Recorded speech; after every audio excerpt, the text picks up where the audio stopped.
Welcome to our channel.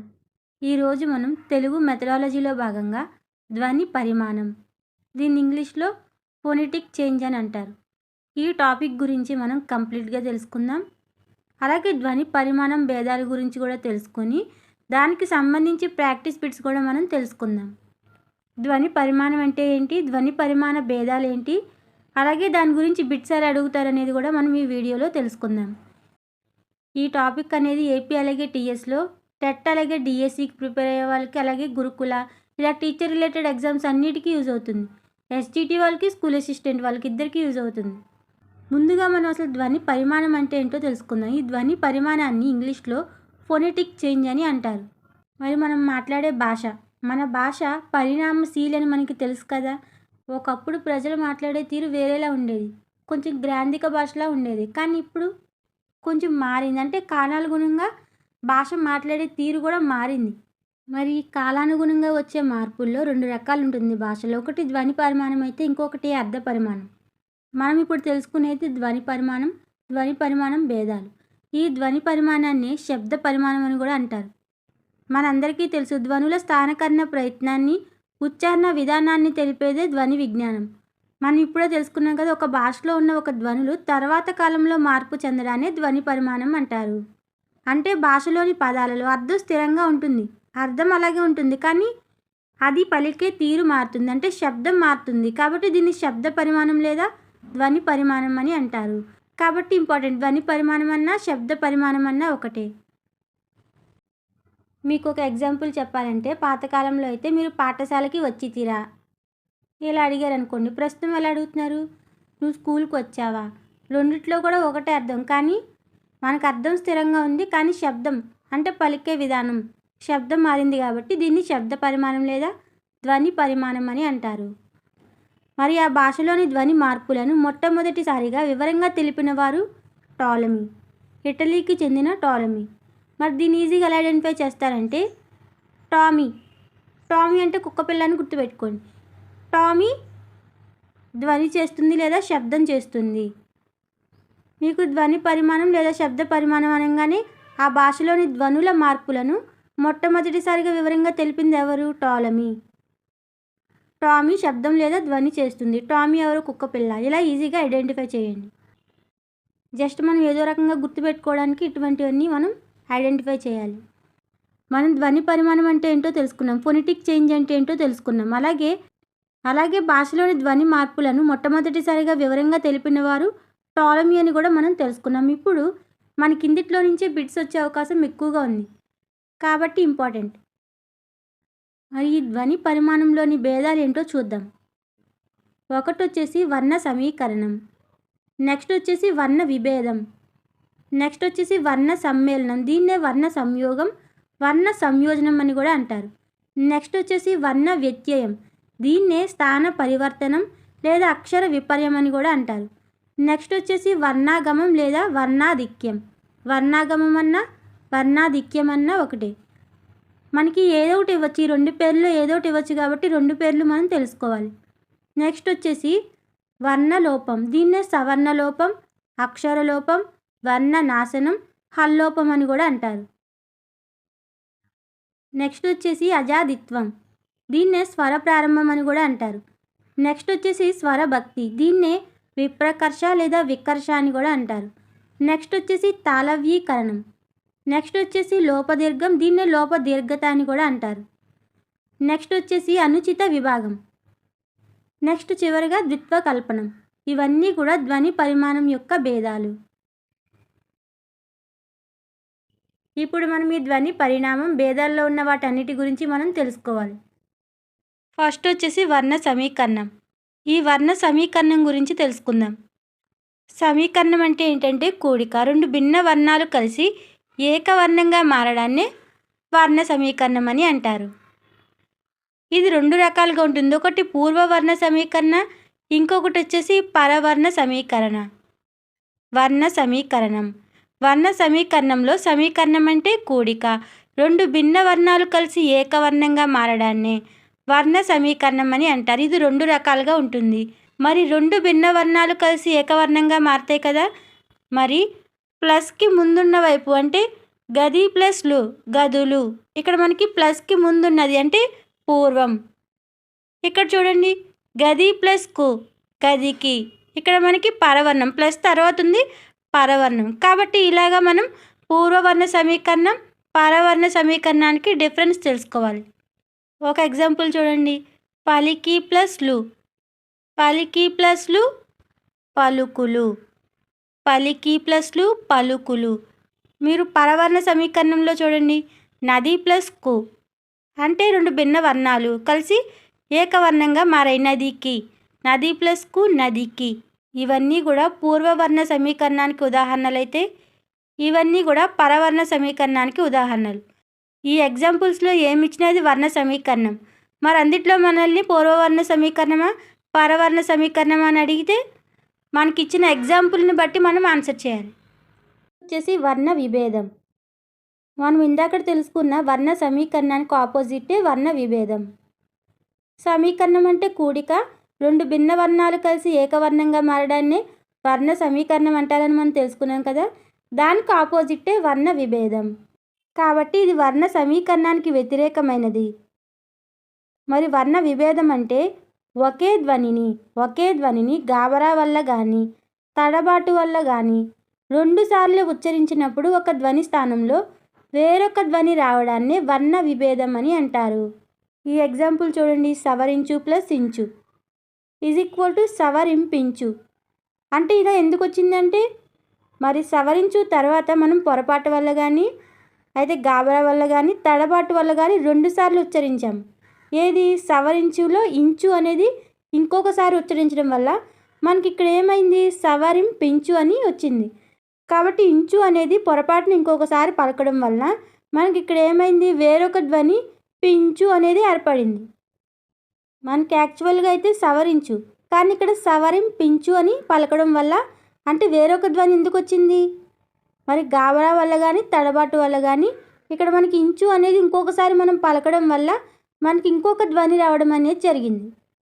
మీకు ఇందులో ఏ example ఇచ్చినా సరే అది వర్ణ విభేదం. ఇది వర్ణ సమీకరణానికి వ్యతిరేకం. ఒకే ధ్వనిని గాబరా వల్ల ఇంకొకసారి పలకడం వల్ల రెండుసార్లు ఉచ్చరించినప్పుడు వేరొక ధ్వని రావడమే వర్ణ విభేదం. నెక్స్ట్ వచ్చేసి వర్ణ సమ్మేళనం. దీన్నే వర్ణ సంయోగం అంటారు, అలాగే వర్ణ సంయోజనం అని కూడా అంటారు. ఏమీ లేదు, మనకి అనేక వర్ణాలు కలిసి ఏకవర్ణంగా మారితే అదే వర్ణ సమ్మేళనం.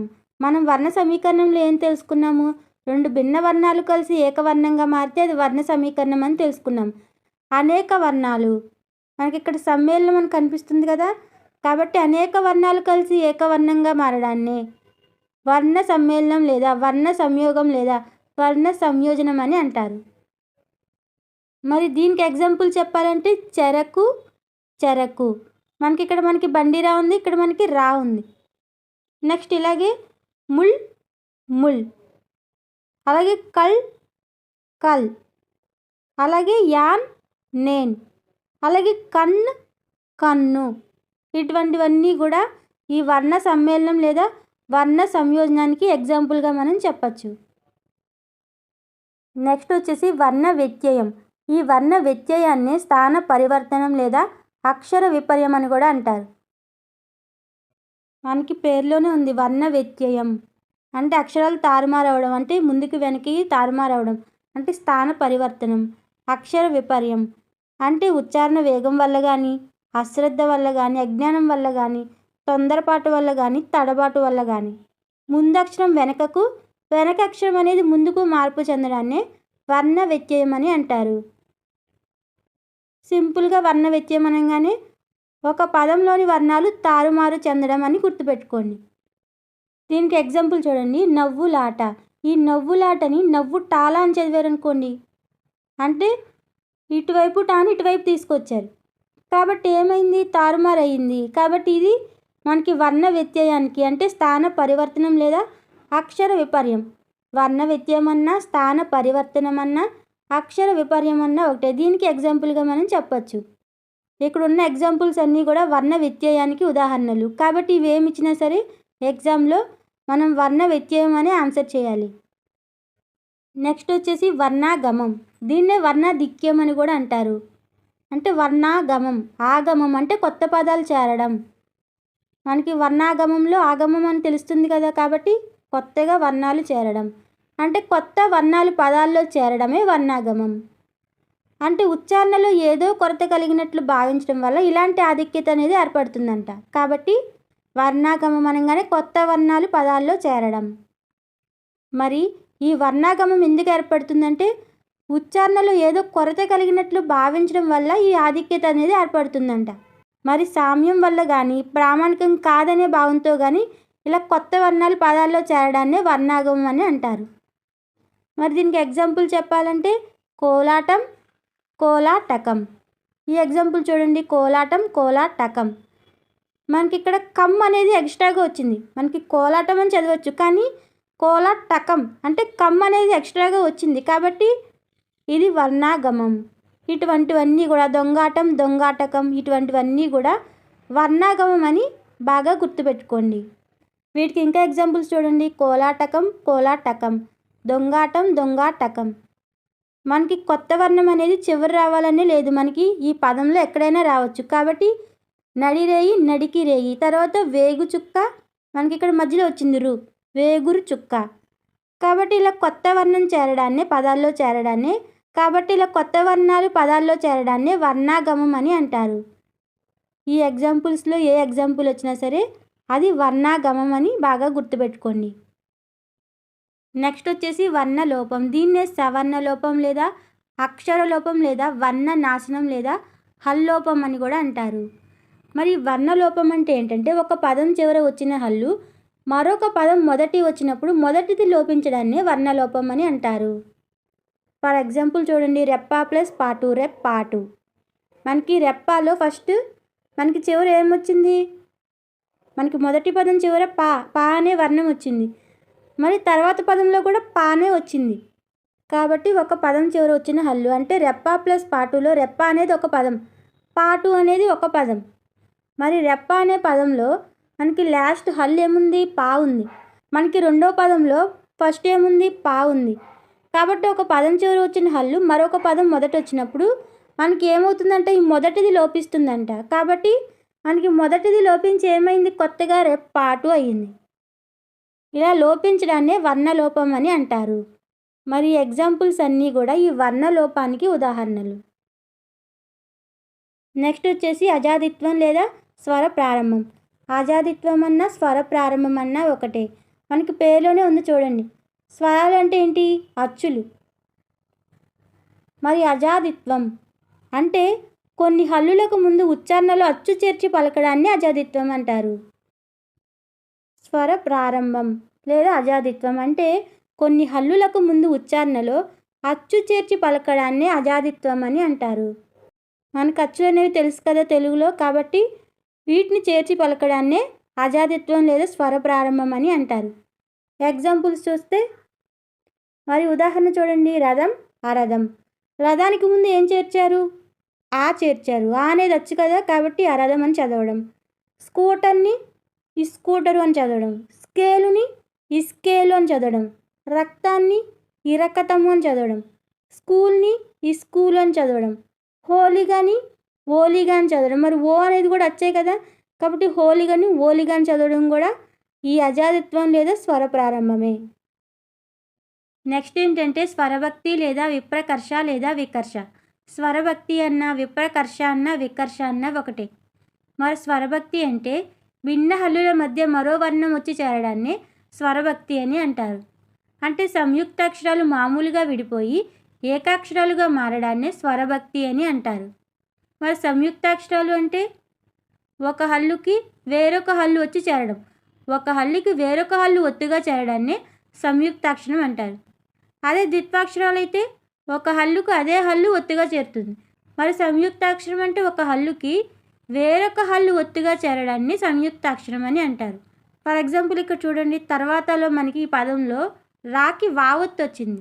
అంటే రా అనేది ఒక హల్లు, రాకి ఏ హల్లు ఒత్తుగా చేరింది, వేరొక హల్లు వచ్చి వా అనే హల్లు వచ్చి ఒత్తుగా చేరింది. దీన్ని సంయుక్తాక్షరం అంటారు. రా అనేది ఒక హల్లు, మరి రాకి ఇక్కడ ఏ ఒత్తుంది, వా ఒత్తుంది. అంటే ఇది వేరొక హల్లు, వేరొక హల్లు ఒత్తుగా చేరింది. దీన్నే సంయుక్తాక్షరం అంటారు.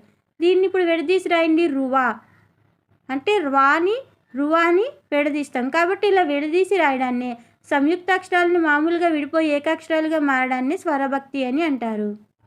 ఈ తర్వాత ఎగ్జాంపులే తీసుకోండి. తర్వాతలో రాని మనం రువాని రాసామంటే ఏ పదానికి ఆ పదం మనం విడదీసి రాసాం. కాబట్టి తర్వాత అని తరువాత అని రాయడం, మర్యాద అని మర్యాద, ర్యాని రియా.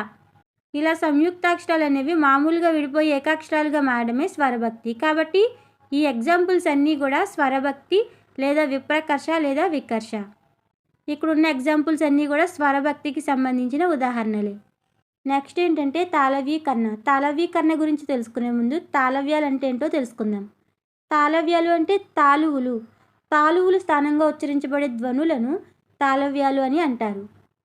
మరి మూల ద్రావిడ భాషలోని పదాది కకారం తాళవ్యాచులు పరమైనప్పుడు చవర్ణంగా మారుతుంది. ఇలా కకారం చకారంగా మారడాన్ని తాళవ్యీకరణం అని అంటారు.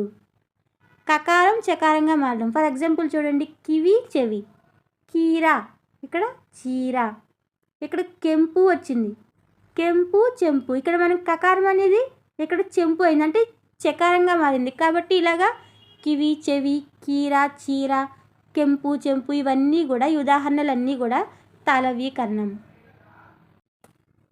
నెక్స్ట్ వచ్చేసి లోపదీర్ఘం. దీన్నే లోపదీర్ఘత అని కూడా అంటారు. మరి లోపదీర్ఘం అంటే ఏంటంటే ఉచ్చారణలో ఒక వర్ణం లోపించేటప్పుడు ఏర్పడిన లోపాన్ని పూరించడానికి పూర్వస్వరం దీర్ఘమవుతుంది. దీన్నే లోపదీర్ఘం అని అంటారు. ఈ ఎగ్జాంపుల్స్ చూడండి, గుర్రములు గుర్రాలు, వజ్రములు వజ్రాలు, అలాగే పుస్తకములు పుస్తకాలు, పుస్తకములు పుస్తకాలు. ఈ పుస్తకములు పుస్తకాలులో మనకి పుస్తకములు అనే పదంలో ము అనే పదం లోపించింది. అంటే ము అనే వర్ణం లోపించి దాని ముందు కా ఉంది కదా, ఈ కా అనేది దీర్ఘమైంది. మనకేం చెప్పారు, ఉచ్చారణలో ఒక వర్ణం లోపించేటప్పుడు ఏర్పడిన లోపాన్ని పూరించడానికి పూర్వస్వరం ఏమవుతుంది, దీర్ఘం అవుతుంది. ఇక్కడ ము లోపించింది కాబట్టి దాని ముందు కా ఉంది కాబట్టి అది దీర్ఘమైంది. పుస్తకములు కాస్త పుస్తకాలు అయింది. కాబట్టి దీన్నే లోపదీర్ఘం లేదా లోపదీర్ఘత అని అంటారు. ఇవన్నీ కూడా లోపదీర్ఘానికి ఉదాహరణలు. నెక్స్ట్ వచ్చేసి అనుచిత విభాగం. ఈ అనుచిత విభాగం అంటే పదాలను తప్పుగా విరిచి వ్యవహరించడాన్ని అనుచిత విభాగం అని అంటారు. ఫర్ ఎగ్జాంపుల్ చిలకలు, ఈగలు, గొడుగులు, ఏనుగులు ఇటువంటివన్నీ కూడా అనుచిత విభాగం. ఫర్ ఎగ్జాంపుల్ కిలి ప్లస్ కల్ చిలుకలు. ఫర్ ఎగ్జాంపుల్ ఎలిక ప్లస్ కల్ ఎలికలు. కానీ మనకి ఇది కరెక్ట్ కాదు. మనకి ఎలుక ప్లస్ లు అనేది కరెక్ట్, కానీ ఇక్కడ ఎలి ప్లస్ కల్ అని ఇచ్చారు. కాబట్టి మనకి ఇక్కడ ఏం చేశారు, పదాలను తప్పుగా విరిచి వ్యవహరించారు. కాబట్టి దీన్నే అనుచిత విభాగం అని అంటారు.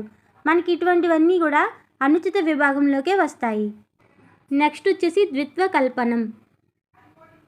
ద్విత్వ కల్పనం అంటే కొన్ని పదాలలో ద్విత్వం లేకపోయినా కల్పించి చెప్పడాన్ని ద్విత్వ కల్పనం అని అంటారు. ద్విత్వం అంటే ఒక హల్లుకి అదే హల్లు ఒత్తుగా చేరితే ద్విత్వం. కాబట్టి ద్విత్వం లేకపోయినా కల్పించి చెప్పడాన్నే ద్విత్వ కల్పనం అని అంటారు. ఫర్ ఎగ్జాంపుల్ తలక్రిందులు తల్లక్రిందులు. మనకి ఇక్కడ మామూలుగా తలక్రిందులు అని చదవచ్చు, కానీ ఇక్కడ మనకి లాకి లావుత్తు పెట్టారంటే తల్లక్రిందులు అని ద్విత్వం లేకపోయినా ఇక్కడ కల్పించారు. ఒక హల్లుకి అదే హల్లు ఒత్తిగా చేరిందంటే ఇది ద్విత్వం. దీన్ని మామూలుగా తలక్రిందులు అని రాయొచ్చు, కానీ ఇక్కడ మనకి ద్విత్వాన్ని కల్పించారు కాబట్టి ద్విత్వ కల్పనం. ఇక్కడ ఉన్నాయి కదా ఎగ్జాంపుల్స్ అన్నీ, ఇవన్నీ కూడా ద్విత్వ కల్పనం. ఇప్పటి వరకు మనం ధ్వని పరిణామం ఫొనెటిక్ చేంజ్ అంటే ఏంటో తెలుసుకున్నాం. అలాగే ధ్వని పరిణామం భేదాల గురించి కూడా తెలుసుకున్నాం. ఇప్పుడు వీటి నుంచి బిట్స్ ఎలా అడుగుతారనేది మనం తెలుసుకుందాం. ఇప్పుడు ధ్వని పరిమాణం భేదాలు, వీటికి సంబంధించి కొన్ని ప్రాక్టీస్ బిట్స్ అనేవి తెలుసుకుందాం. అంటే ధ్వని పరిమాణం భేదాల గురించి ఎటువంటి బిట్స్ అడుగుతారు, వీటి నుంచి బిట్స్ ఎలా అడుగుతారు అనేది తెలుసుకుందాం. అందులో మొదటి ప్రశ్న, తలక్రిందులు తల్లక్రిందులు అనేవి ఈ క్రింది వాటిలో దేనికి ఉదాహరణ?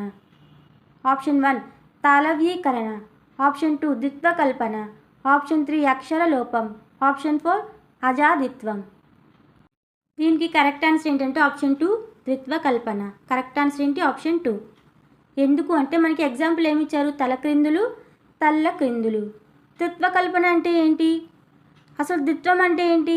ఒక హల్లుకి అదే హల్లు చేరటం. అంటే కొన్ని పదాలలో ద్విత్వం లేకపోయినా కల్పించి చెప్పడాన్ని ద్విత్వ కల్పనం అంటారు. మనకి పేర్లో ఉంది ద్విత్వాన్ని కల్పించి చెప్పడం. మామూలుగా తలక్రిందులు అని చదవచ్చు, కానీ ఇక్కడ ఏం చేశారు, తల్ల క్రిందులు. అంటే ఇక్కడ ఏంటి, ఒక హల్లుకి అదే హల్లు ఒత్తిగా చేరితే ఏంటి ద్విత్వం. అంటే ఏంటి, ఇక్కడ మనకి కల్పించారు. తలక్రిందులని తల్ల క్రిందులు అని చదివారు. అంటే దేనికి ఉదాహరణ, ద్విత్వ కల్పన. Option 2 is correct. తర్వాత ప్రశ్న, మర్యాద మర్యాద. మర్యాద మర్యాద అనేవి క్రింది వాటిలో దేనికి ఉదాహరణ? ఆప్షన్ 1 తాళవ్యీకరణ, ఆప్షన్ 2 వికర్ష, ఆప్షన్ 3 అక్షర లోపం, ఆప్షన్ 4 అజాదిత్వం. దీనికి కరెక్ట్ ఆన్సర్ ఏంటంటే ఆప్షన్ 2 వికర్ష. ఒక ముఖ్యమైన అంశం ఏంటంటే వికర్ష అన్న విప్రకర్ష అన్న స్వరభక్తి అన్న ఒకటే. మనకి ఆప్షన్స్లో స్వరభక్తి అని ఇచ్చిన, విప్రకర్ష లేదా వికర్ష అని ఇచ్చిన ఒకటే.